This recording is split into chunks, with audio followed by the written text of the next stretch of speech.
चाबा खरा चोपचाप मीना फास्ट आहे दुने दिवसी लंबिनी가 तालु सरा지 라우라 똥똥똥 가자래 너무 잘 슬리스 이상의 강대원이 또 미리지 뭐 카이노 또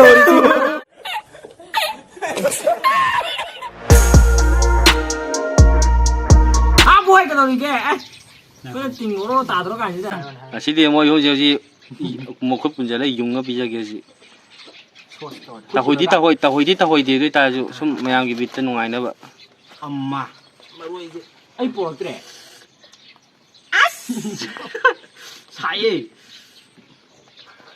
양도 사다 왜 잘해 야래 이래도 이래 봐나 아예 뭐 이제 그네 좋아해 당 하이 오늘 몇명 아이씨 cái nói 에이 장만해 루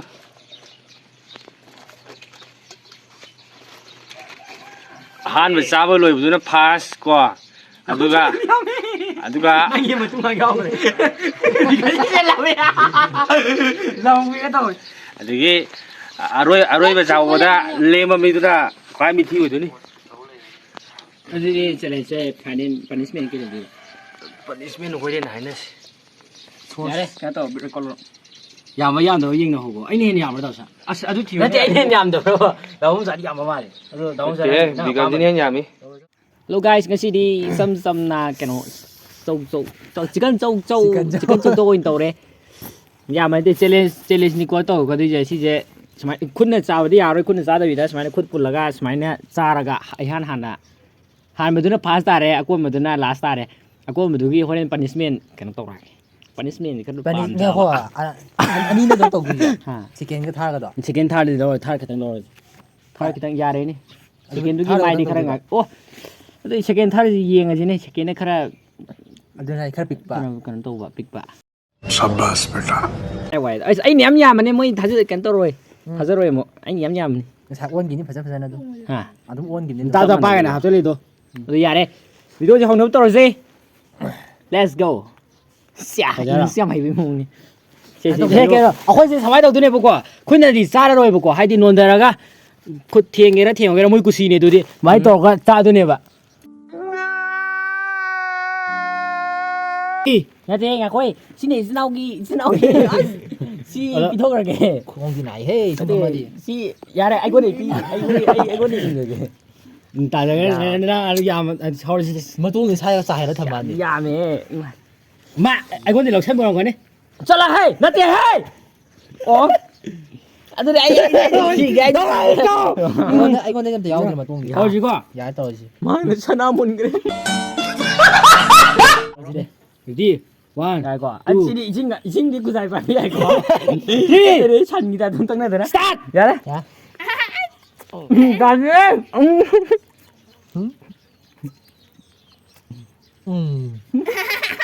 กูชิลไปชิลเลย Bukan salah kan? Nunda ba waye? ngâm dưới ra vậy 아스 마마는 아로지네 로이 파스타 유니 한덕티 다졌대 큰도. 한덕티 다졌대 그때는 나는 아 왜? 살짝 콩이. 나 뭐 이렇게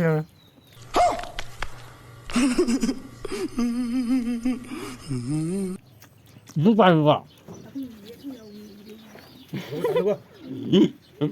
คุณได้ที่อยาก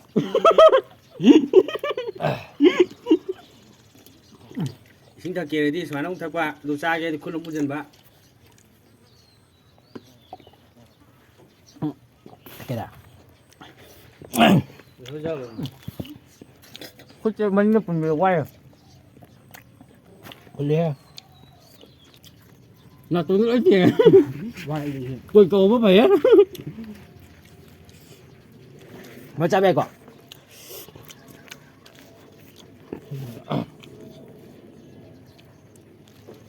ngâm đấy quá 아 뭐야 이게 지금 지금 뭐 자가 뭐 뒤 다지니.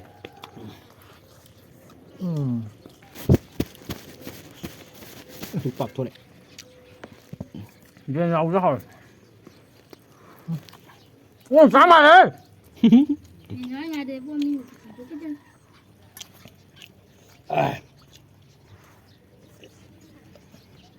나도 차례 대시 야좀 먹어. 뭐 이제 그냥 합죠. 와야.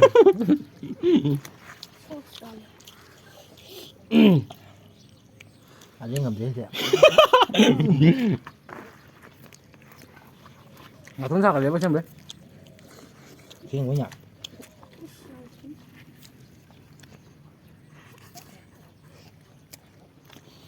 ngâm Tôi làm tổng cả. phải dễ là con chứ khi được bút thầy này làm sao nó phải sẽ làm mình hơi sai sai được quá hỏi 아, 장치에 đây 있어. thế 지금 그 다음에 같은 거. mà cái này gì đấy quay bọn tập là có bên tiền nghe 나오자 큰데 삐짜하게 얇은 방아리고. Cứ làm gì ra rồi 나도 đấy. 빡 이야. 우리 가 지금 뭐 그좀 내려. Riêng không được. em đi đảo đi các bạn đâu ta sẽ làm rồi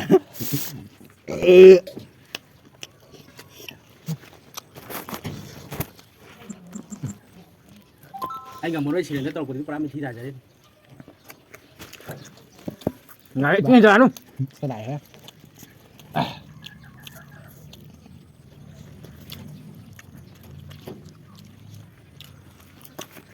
Cái mà mém nó đi đến rồi.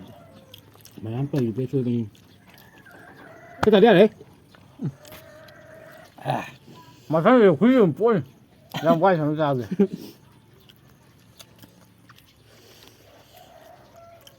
나 또 잘해. Hãy phải sao bây giờ đâu rồi ra đi mới gì đấy nó nó nói không cái phải bukan dah bukan ikut pada jam tàu. Ada apa? Em nói gì đấy? Ada yang ngam ni nah. không thở càng gì nữa nó đâu rồi nó đâu rồi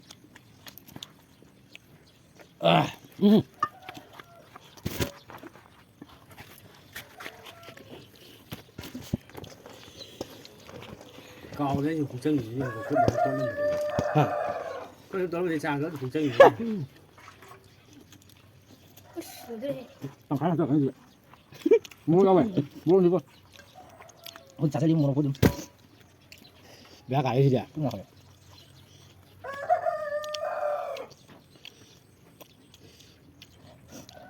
punishment đi khai lại kỳ với anh em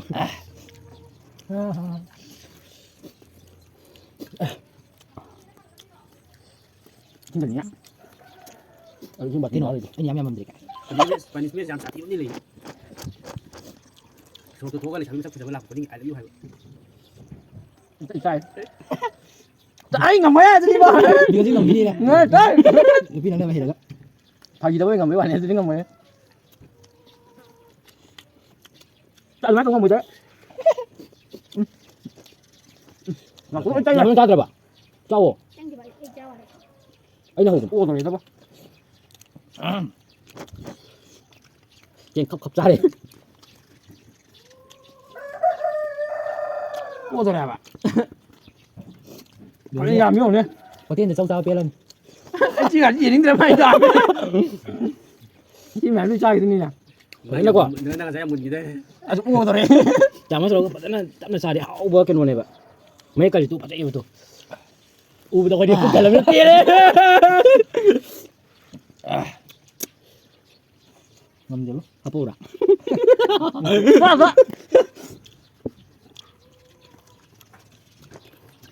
mà bụng mình ăn thời gian rồi Ya, cái này suatu tu kan, tapi macam kerja berlaku, penting ada juga hai pak. aduh đi ngầm mày 과자 비빔 잘라 좀. aduh làm cần chưa bạn anh đi khẳng định với hai nhị gì Iya, gaji macam thor pun mbak, akan thor pun. review tuh đây oh my god wow một cái ăn thay được à dạ mọi người đây có đi tham. Thì cảm giác của trai kỳ cổ. แต่เล็กขัดแล้วอย่างเช้า บ้ารวยตัวเลย ไอ้จ้อยตาลาเซอร์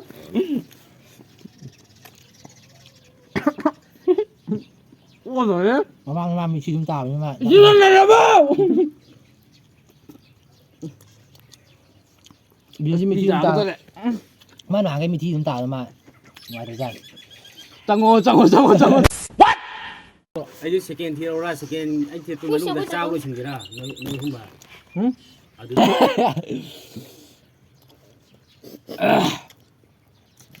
เหลือกินทั่วหมดทั่วละว่าไอ้บิดกันอะไรนี่วะ ไม่ได้โอ้ยฉลาดกว่าตัวเนี่ย ไอ้ใช้ใจโอเรสมีวะที่ตัวนี้ เอาดูสิเย่ก็เป็นใจตัวเลย ฮะ จะเป็นใจขโมยตา จ้าจ้า เริ่มจะไม่น่าจะงมเน่ไฟตัวนี้ ขนาดเราเนี่ยวันนี้ก็จะ ต้องยืนไปร้านนี่กูปุ๊บต้องทำกันเป็นอะไรมาดิเคยกินของในเชียงมันเนี่ย ไอ้สิบัวมาสักคนสวีเลยสาวีก็เลยงอวันนี้ดูมั้ยมันจะต้องสร้าง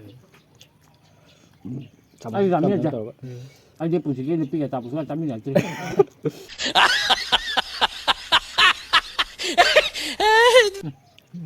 เล่าคนนี้ตาตุจ่าล่ะ ตาจุน เรียกเครียดมาสิอ่ะ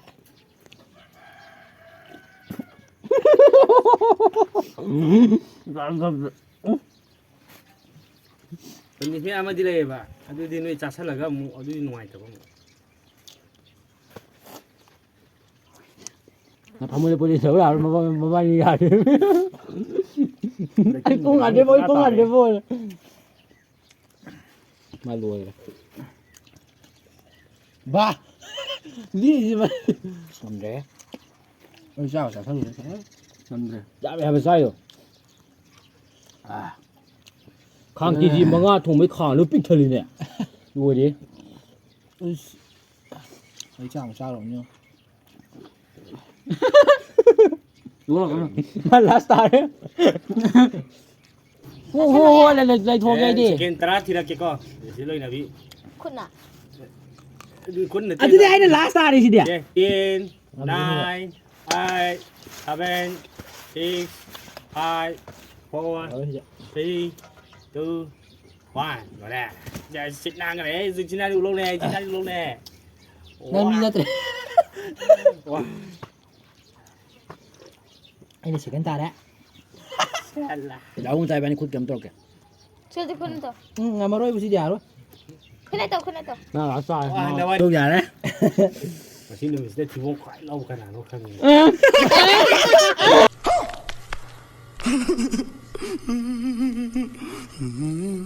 ไอ้ยายามน่าจิตเลยไอ้น่ะลาสไตล์ก่อนกันใช่ไอ้น่ะควายยามดีนะไอ้น่ะมือเดียวเราใช้เงี้ยตัวบนเนี่ยดูจุยงเนี่ยป้าชี้สมัยนี้ไอ้น่ะควายยามดีกว่าเขาจะขันเจ้าบนเนี่ยไอ้น่ะจุควายยามนั่นเลยเดี๋ยวบอกจริงๆกันว่าไอ้น่ะควายยามน่ะซา ตัวยา นะตรงชี้กินหน่อยป้าชาเลยสิอกตรงนั้นสมัยเลยน่ะซาโอเคแม่เอาที่ปนิชเมนเจเอาที่เลยนะปนิชเมนเจมวยนี่เจลิสติกสังเกตแล้วก็ไอ้บลูให้ได้เนี่ยไอ้บลูสังเกตแล้วก็अखोई दुकान बाजार कनो लई मी खरा दि तिले दो मोय नि जे पुथोगा मी म्या मी रिएक्शन दो येंग जेबा नोय मी काय ने फसै गांग ना रे अदो येंग जे ट्राई तौर जे दो कई हाइनिंग मि ले ai này mới ra cái ai thâu ai đó là sẽ ai tàu tôi đi phải lá sao thì ai tí cái đi mới đi bộ đó ra đây chúng tôi gì sao mà cái tụt cho mina fast tay đó nè mà thang gì đi sao được số nó phải phải máy nó phải đi cái mình đi sửa 슬리스틱 상에 강대원이다. ai mai mà mi khám mù cái gì nó bị phá mà này 얘가 더 멋지다. 와. 강대원이다. ai chỉ biết cái này 아이 시리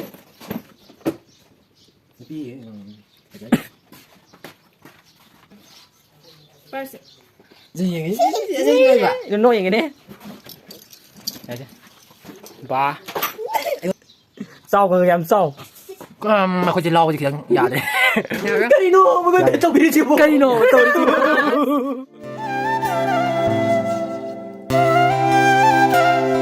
너도 누가 누구더라?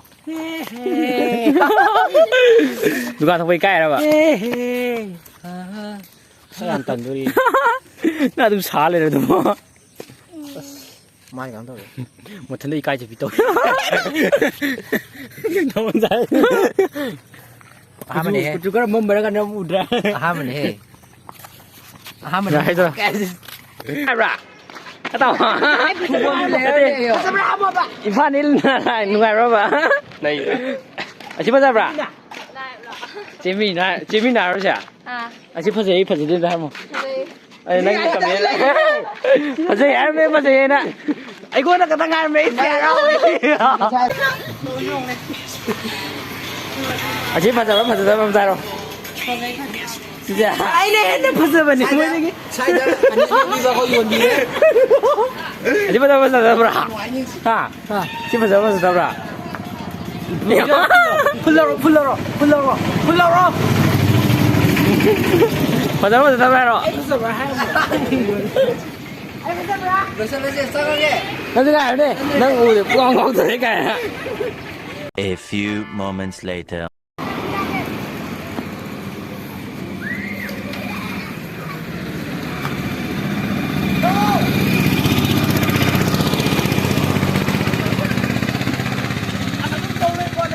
나오지다. 아.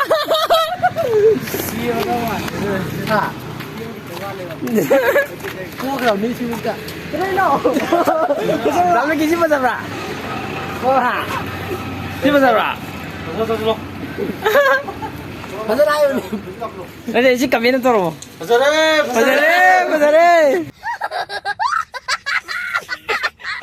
Saya no salah jira. Nang punishment no salah jira saya. Motif pun nak bumi nak. Salah. Punishment ini क्या कर तो दे दो. Salah jira. Laura tong. Punishment saya no salah ya. Bayam di kai jira. Oh my god. Wow. Apa sebenarnya? Sebenarnya. Sebenarnya ni apa sih ni?